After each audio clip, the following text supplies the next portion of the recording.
I saw a great post the other day, and it was basically great wrestlers come in many ways, shapes, and forms. But at the end of the day, there will always be another John Cena. There will always be another Kenny Omega or Will Ospreay, another Kurt Angle, another Shawn Michaels. For what those people represented to the wrestling industry, there will always be another character or another person who comes forward and can kind of take that mantle up. There's a handful of wrestlers where they just can never be replaced. Brock Lesnar, Undertaker, but atop all of them, there will never be another Eddie Guerrero. From Mattel's WWE Ultimate Editions, this is the Walmart exclusive Ruthless Aggression Eddie Guerrero. This was a figure that I was so worried would be a nightmare to track down, and I just kind of happened to find him out at the store while I was getting groceries, and I gotta say, he is special. He is a tremendous figure for more than one reason. I just want to go into all the bits and bobs with this guy. Getting Eddie out of the box, and this is how he'll come out for you. He'll have his two fists, he'll have his, not this face sculpt, he'll have the more generic face sculpt. But here's the thing, right? I was on a live stream the other day, and someone said, hey, I got the Eddie Guerrero figure, do you think his torso is too wide? To which I point out, that's unfortunately accurate for this era of Eddie. If you go back and look at his final matches, his last 2 years in the company, he was abusing steroids. And it was an unfortunate part of the culture of wrestling at that time. It's a thing where we're happy it doesn't happen anymore, right? But Eddie was unnaturally wide at that point. He had far too much everything on his joints. Too much heft, too much weight, too much muscle, too much meat, too much fat. Eddie had tried to make himself larger so that he could, get opportunities in his company. And WWE rewarded that, and thus he kept getting larger.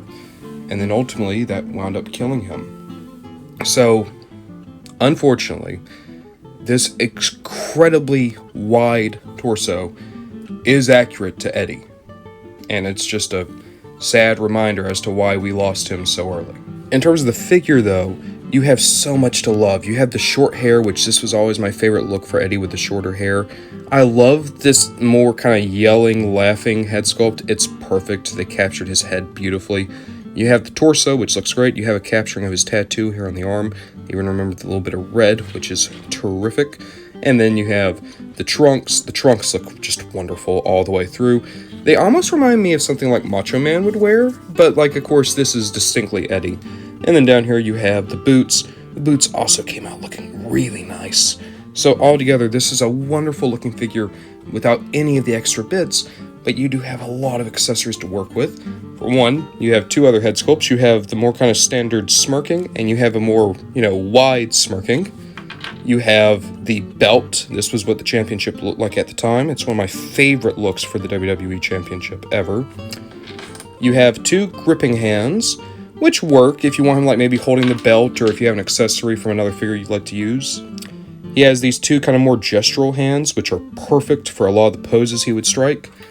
And then you have this, my favorite piece of merchandise Eddie ever received, which was the kind of Scarface-inspired Latino Heat t-shirt. Thing is, right, this t-shirt's very small, and that torso is very big.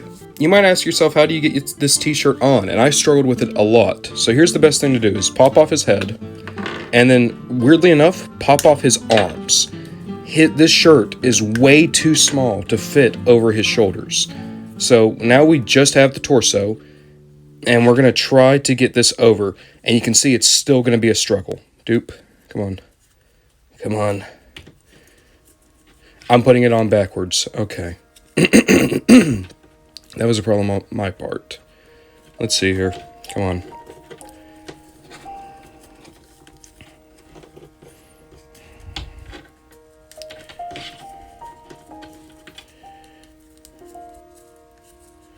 There we go. So see, it's still a struggle. And that's a combination of this shirt is accurate because it's supposed to be very tight on Eddie. And also, Eddie's torso is being accurately represented here. So we can pop the arms back in. Dupe. I wouldn't suggest doing this a lot because those are not limbs that are meant to be removed like that, but if you just want to do it a couple times, it can work. And then let's put on this head. My favorite out of all the heads we got for this Eddie is this more kind of wide, teeth exposed smirk. That's just perfect Eddie. In terms of articulation, you do have a barbell joint in the head. You have the butterfly joint, universal at the shoulder, cut at the upper arm, double jointed pinless elbow, wonderful, and a universal at the wrist. You have a diaphragm joint that can get you side to side, as well as a little bit up, a lot back. Waist joint, you have drop down hips that are also universal, and also you have a thigh cut, you have a double jointed knee, you have a boot cut, you have a good rocker as well as up and down at the ankle, and a toe pivot.